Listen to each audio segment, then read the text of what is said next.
وقت کی جو بربادی ہو رہی ہے وہ پب جی گیم پر ہو رہی ہے. پب جی گیم یعنی پلے انون بیٹل گراؤنڈ.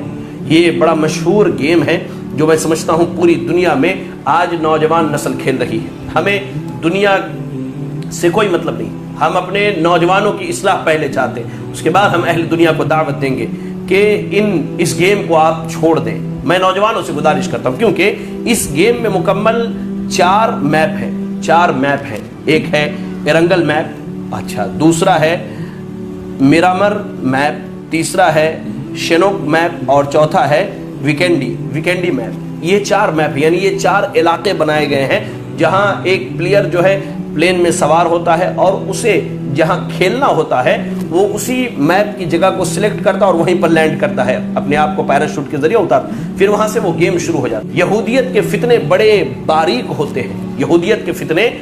باریک ہوتے ہیں, کب یہ آپ سے آپ کا دین چھین لے جائے آپ کو احساس نہیں ہوگا. اور آج اس گیم کو دیکھیے تو یہی چیز ہے. جب یہ گیم اپڈیٹ ہو کر کے آیا تو شینوک میپ جو ہے, اس میں جو شینوک میپ ہے ایک علاقہ ہے, ایک ایریا ہے جہاں پر یہ گیم کھیلا جاتا ہے, وہاں پر جب آپ لڑ رہے ہوتے ہیں اور آپ کو اپنی پاور اور انرجی بڑھانے کی ضرورت ہوتی ہے تو بہت سارے وہاں بت سجائے گئے ہیں جو عجیب و غریب شکل کے شیطانی شکلوں کی, یہ کہہ لیجئے کہ شیطانوں کی عبادت کا ایک اڈا بنایا گیا ہے جہاں ایک مسلمان نوجوان بھی کھیلنے والا ہے. اللہ کے واسطے میرے نوجوانوں ذرا سوچ کر کے دیکھو, تم گیم کھیل رہے ہوتے ہو. میری بہنیں بھی اس میں ملوث ہیں, وہ گیم کھیل رہے تھے, لیکن جب ان کو اپنا پاور, اپنی قوت بڑھانی ہوتی ہے تو یہ اس بت کے آگے جا کر کے ہاتھ جوڑتے ہیں, سجدہ کرتے ہیں. انا للہ و انا الیہ راجعون, انا للہ و انا الیہ. اس سے بڑا فتنہ اور کچھ نہیں کہ آپ اپنے دین کو گوا بیٹھے. اللہ کے نبی صلی اللہ علیہ وسلم نے کہا یصبح الرجل مؤمنا ویمسی کافرا اور یمسی مؤمنا ویصبح کافرا. صبح کو ایمان والا ہوگا, شام کو کافر ہوگا, شام کو ایمان والا ہوگا, صبح میں کافر ہوگا. آپ ایک گیم لے کر کے بیٹھے کھیلنے کے لیے, لیکن اب آپ کو اپنی طاقت اور پاور بڑھانی ہے تو آپ غیر اللہ کی عبادت کے لیے اس کے آگے جھکتے ہیں.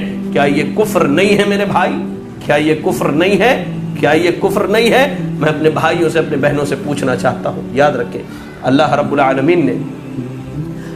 العالمین نے قرآن مجید کے کئی مقامات پر اس شرک کی اور اس کفر کی قباحت کو بیان کیا ہے, اور سب سے سخت جو وعید سنائی گئی ہے وہ شرک کے تعلق سے میں آپ کو 2 آیتوں میں سنانا چاہتا ہوں. پہلی آیت سورۃ النساء کی آیت نمبر 48 ہے. اللہ نے کہا ان اللہ لا یغفر ان یشرک بہ ویغفر ما دون ذلک لمن یشاء ومن یشرک باللہ فقد افترى اثما عظیما, کہ بے شک اللہ تعالی شرک کو معاف نہیں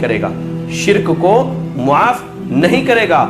اللہ رب العالمین شرک کے علاوہ گناہوں کو چاہے تو معاف کر دے. یہ کیا ہے؟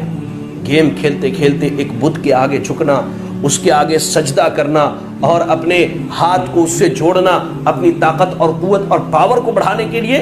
واللہ یہ شرک ہے اور اللہ رب العالمین اسے کبھی بھی معاف نہیں کرے گا اگر ایسا کرنے والا اسی حال میں مر جائے. اور ایسے ہی سورۃ المائدہ کی آیت نمبر 72 کی آپ تلاوت کیجیے. اللہ نے کہا انہ من یشرک باللہ فقد حرم علیہ الجنہ ومأواہ النار وما للظالمین من انصار, کہ جو اللہ کے ساتھ شرک کرے گا اللہ تعالیٰ اس کے اوپر جنت کو حرام قرار دیتا ہے اور اس کا ٹھکانہ اللہ تعالیٰ نے جہنم بنا کر کے رکھا ہے, اور ظالموں کا قیامت کے دن کوئی مددگار نہیں ہوگا. بس میں اتنا ہی پوچھنا چاہتا ہوں, کیا اس گیم کے بدلے ہم اپنی آخرت کو تباہ کرنا چاہتے ہیں؟ کیا اس گیم کے بدلے ہم جنت کو چھوڑ دینا چاہتے ہیں؟ کیا اس گیم کے بدلے ہم جنت کو چھوڑ کر, جنت کی نعمتوں کو چھوڑ کر جہنم کے آگ کو قبول کرنا چاہتے ہیں؟ تو میں اپنے نوجوان بھائی اور بہنوں سے گزارش کروں گا, اللہ کے واسطے اس وقت کی بربادی سے رکیے. آپ اس وقت کی بربادی سے رکیے, اس گیم سے رکیے. جہاں اس میں شرک ہے, کفر ہے, وہیں اس گیم کے اندر بے حیائی ہے. آپ یوٹیوب پر جا کر کے دیکھیے, چھوٹے بڑے آپ کو بے شمار ویڈیوز ملیں گے پب جی کے تعلق سے, جہاں پب جی کھیلنے والا ایک لڑکا کارٹون کی صورت میں, دوسری کھیلنے والی لڑکی, دونوں ایک ساتھ ناچ رہے ہیں. بے حیائی, بدکاری, برائی, اللہ اکبر, بے شمار قباحتیں اور خرابیاں ہیں، اور یہی وجہ ہے کہ علماء اکرام نے اس گیم کے کھیلنے کو حرام قرار دیا ہے، اور اس جیسے ان تمام گیمز کو جو آپ کے قیمتی وقت کو ضائع اور برباد کرے، جو آپ کو آپ کے رب سے دور کرے، جو آپ کو آپ کے دین سے دور کرے، جو آپ کو جنت کے حصول سے بے رغبتی پیدا کرے، جو آپ کو جہنم کے دہانے پر لے کر کے جائے، ان تمام امور کو ائمہ کرام نے اور کتاب و سنت نے حرام قرار دیا ہے، جو ہمیں اور آپ کو اللہ رب العالمین کے ساتھ شرک اور کفر کرنے پر ابھارتی ہے۔ اس لیے ان گیمز کو چھوڑے، یہ ٹک ٹاک اور اس طرح بے حیائی کے جو ایپ ہیں، ویگو لائیو ہے یا میوزکلی ہے یا جو بھی ہیں، اللہ کے واسطے ان کو چھوڑ دیجئے، ان سے توبہ کیجئے، اللہ رب العالمین سے معافی مانگیے، ورنہ یاد رکھیے قیامت کا دن ہوگا ہم اور آپ اللہ کے سامنے ناک رگڑتے رہ جائیں گے۔